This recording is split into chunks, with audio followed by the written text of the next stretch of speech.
ଏବେ ବାହାରିବା କୁଆଡେ? ଅଟ୍ରି ଏବେ ବାହାରିଲୁ ଅଟ୍ରି। ପୂର୍ବ ଭିଡ଼ିଓରେ ଆମେ ଦେଖିଥିଲେ ଜଗନ୍ନାଥଙ୍କ ପୂର୍ଣ୍ଣ ବିଗ୍ରହ। ବର୍ତ୍ତମାନ ଯିବା ବାଘମାରୀର ଅଟ୍ରି। ସାରୁଆ ଶୁଖୁଆ ହାଟ। ସାରୁଆ ସାରୁଆ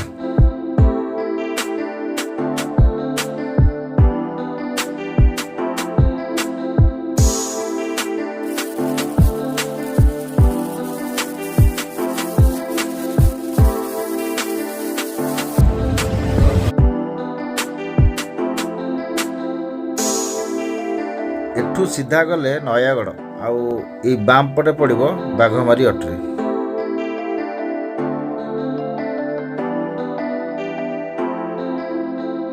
ବର୍ତ୍ତମାନ ଆମେ ବାଘମାରୀ ଗାଁ ଭିତରେ ଯାଇ ଅଟ୍ରିକି ଯାଇକି ପହଞ୍ଚୁ।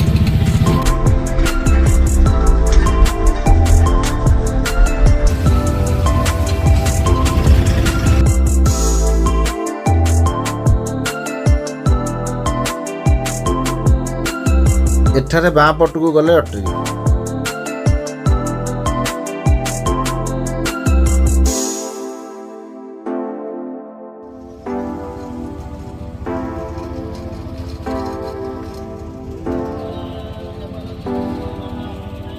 ଏଇଟା ସିଧା ରାସ୍ତା ଅଟ୍ରି ଯିବା ପାଇଁ। ହେଲେ ପ୍ରଥମେ ଏଠୁ ବାମକୁ ଯିବା ଯେଉଁଠି ରହିଛନ୍ତି ବାବା ହଟକେଶ୍ୱର। ଚାଲନ୍ତୁ ବୁଲିଯିବା।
କେତେ ବର୍ଷର ମନ୍ଦିର ଇଏ? ଅନୁମାନ ଆପଣଙ୍କ ହିସାବରେ? ଅନୁମାନ ପୁରୀ ଗଜପତି କରିଥିଲେ ତ। ପୁରୀ ମନ୍ଦିର ଯେତିକି ଗାଳିବେ କି ସେତିକି ଗାଳେ ନା ଅନୁମାନ। ଏଇ ଯୋଉ ପାଣି ଯୋଉ ଅଟ୍ରିର ପାଣି ଫୁଟୁଛି ସେଇଟା କଣ ମାନେ ଆଙ୍କର ନିଶ୍ୱାସ ପାଇଁ ନା କଣ ସେଟା କହିଲେ ନା ବିଶ୍ୱାସ ହଉଛି ସେଠୁ ନା? ସେଟା ଶୁଣିଥିଲି ହେଲେ ମୁଁ କହିବା ଆପଣ କଣ ଜାଣିଛନ୍ତି ତା ଭିତରେ? ତାରକାସୁର ସେଇ କାଳର କିମ୍ବଦନ୍ତୀ ଅଛି। ସେଠି ତପସ୍ୟା କରୁଥିଲେ ସେଠି। ଆଉ ଦେବତା ମାନଙ୍କୁ ଯେତେବେଳେ ହଇରାଣ କରିଥିଲା ସିଏ, ସମସ୍ତେ ଗୁହାରି କରିଥିଲେ ଯାଇକି ଭଗବାନଙ୍କ ପାଖରେ, ଏମିତି ଆମକୁ ତାରକାସୁର ହଇରାଣ କରୁଛୁ, କଣ କରାଯିବ? କେମିତି ସେ ନମଲେ ତ ଆମେ ରହିପାରିବୁ ସମସ୍ତଙ୍କୁ ପାଇବ। ସେଠି ଭଗବାନ ଚିନ୍ତା କଲେ କେମିତି କରିବେ, କେମିତି କରିବେ? ତ ସେଠି ବ୍ରହ୍ମା ବର ଦେଇଛନ୍ତି ସେ ଅମର ଭାବେ। ତାକୁ ଚିନ୍ତା କରିକି ଏଠୁ ପାର୍ବତୀଙ୍କ ପାଖକୁ ସିଏ ଗଲେ। ପାର୍ବତୀ କହିଲେ ମୋ ଦ୍ୱାରା ସେ ନୁହେଁ, ବିଷ୍ଣୁଙ୍କ କଥା ହିଁ କଥା, ବିଷ୍ଣୁ ସେ କାମ କରିବେ। ସେ ପାଳି ନ ପାଳନ ଦାୟିତ୍ୱ ସେ ନେଇଛନ୍ତି, ସେ କରିବେ। ସେ ତାପରେ ପଠେଇଲେ, ସିଏ ଏଠୁ କହିଲେ ଯେ କେମିତି କଣ କରାଯିବ। କଲା ପରେ ସବୁ କାମ ଦେବ ଆଉ ରତି ତାଙ୍କୁ ଦାୟିତ୍ୱ ଦେଲେ ଯେ ଶିବଙ୍କ ତପସ୍ୟା ଭଗ୍ନ କଲେ ସେ ପାର୍ବତୀଙ୍କ ସାଙ୍ଗେ ମିଳନ ହେବେ। ମିଳନ ହେଲା ପରେ ତାଙ୍କ ଗର୍ଭରୁ ଯେଉଁ ଜନ୍ମ ହେବେ ସନ୍ତାନ କାର୍ତ୍ତିକେୟ, ସିଏ ତାକୁ ଯାଇକି ବଧ କରିବାକୁ ତାରିପାରିବ। ସେ ତପସ୍ୟା ଭଗ୍ନ କରିଥିଲେ କାମ ଦେବ।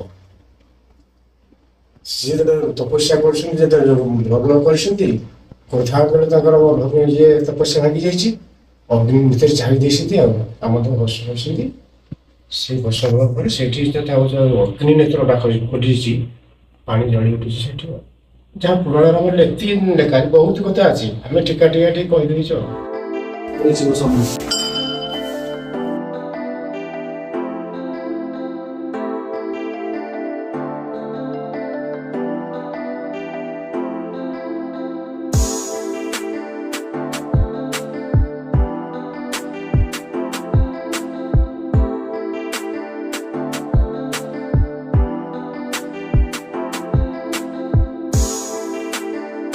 ଶିବ ସମ୍ମୁଖର କୂଅ, ଏଠୁ ଯାଇକି ତାର ରୋଷେଇ ବାସ ଭଲ ମନ୍ଦ ସବୁ ହଉଛି ଆଉ।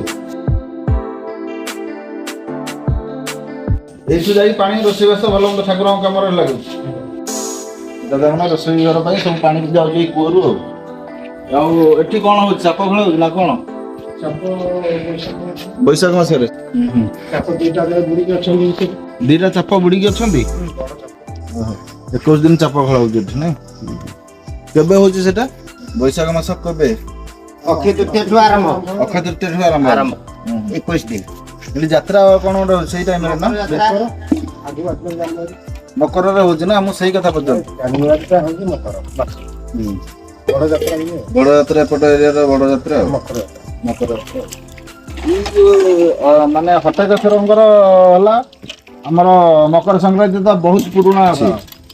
ମକର ମହୋତ୍ସବ କରିଦେଇଛନ୍ତି। ହଁ, ମକର ମହୋତ୍ସବଟା ସେଠି ଆମର ଅଟ୍ରିରେ କରିଦେଇଛନ୍ତି। ବତକ ଗୁଡ଼ା ଥିଲା କୁଆଡ଼େ ଗଲେ? ପ୍ରବଳ ବତକ ଥିଲେ ନା? ମୁଁ ବହୁତ ଥର ଆସିଛି, ବହୁତ ଗୁଡ଼େ ବତକ ଥିଲେ।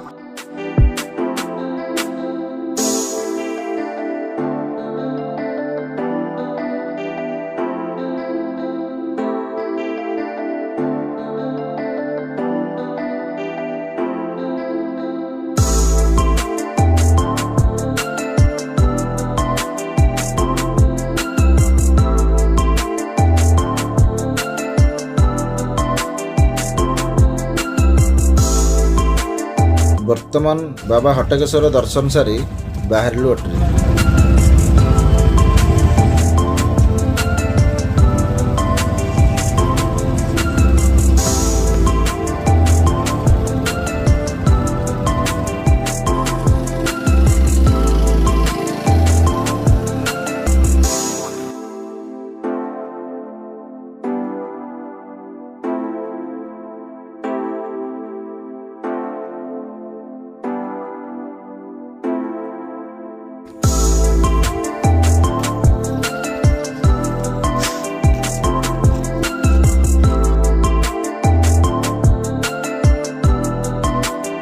এটা କେତେ ଗଭୀର ଅଛି? 15 ଫୁଟ ଗାଢା।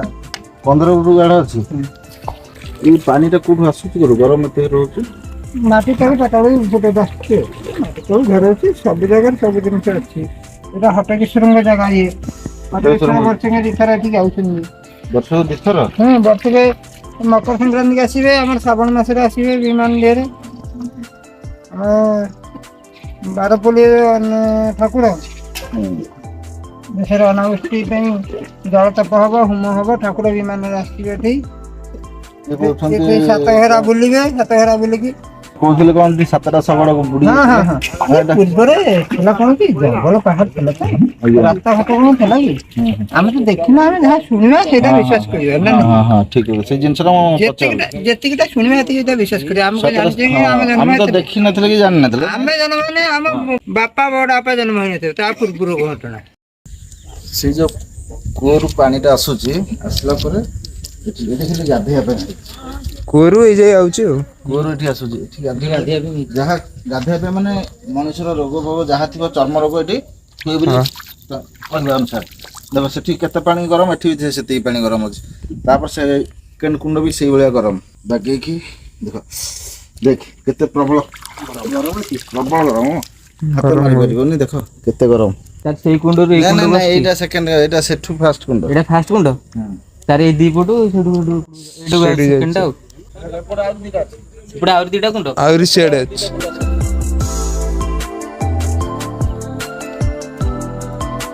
ଏଇ କୁଣ୍ଡ ଗୁଡା ବି ସେତିକି ଗରମ।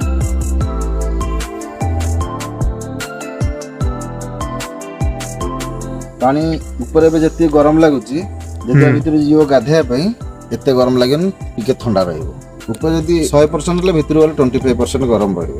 କାହିଁକି ନା ଏଇ ଉପରଟା ଯେତିକି ବାମ୍ଫ ରହୁଛି ଭିତରୁ ଗଲେ ଧୀରେ ଧୀରେ ଭଗବାନଙ୍କର ଆଶୀର୍ବାଦରୁ ସେ ଜିନିଷଟା ଥଣ୍ଡା ହେଇଯାଏ ଭିତରୁ ଗଲେ। ଉପରେ ଗରମଟା ରହୁଛି, ତଳଟା ଆଉ ଏତେ ଗରମ ରୁହେନି। ଏପଟ ସାଇଡଟା ହଉଛି ପୁରୁଷ, ଏପଟେ ପୁରୁଷ ଗାଧେ, ସେପଟେ ମହିଳା। ଆଚ୍ଛା ଆଚ୍ଛା ହଁ।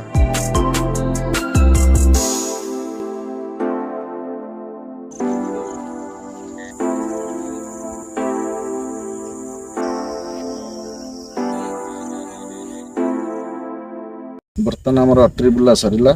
ବର୍ତ୍ତମାନ ଆମେ ଘରକୁ ଯାଉଛୁ। ନେକ୍ସଟ ଭିଡ଼ିଓ ପାଇଁ ଆମ ସହିତ ଯୋଡ଼ି ରୁହନ୍ତୁ। ଜୟ ଜଗନ୍ନାଥ।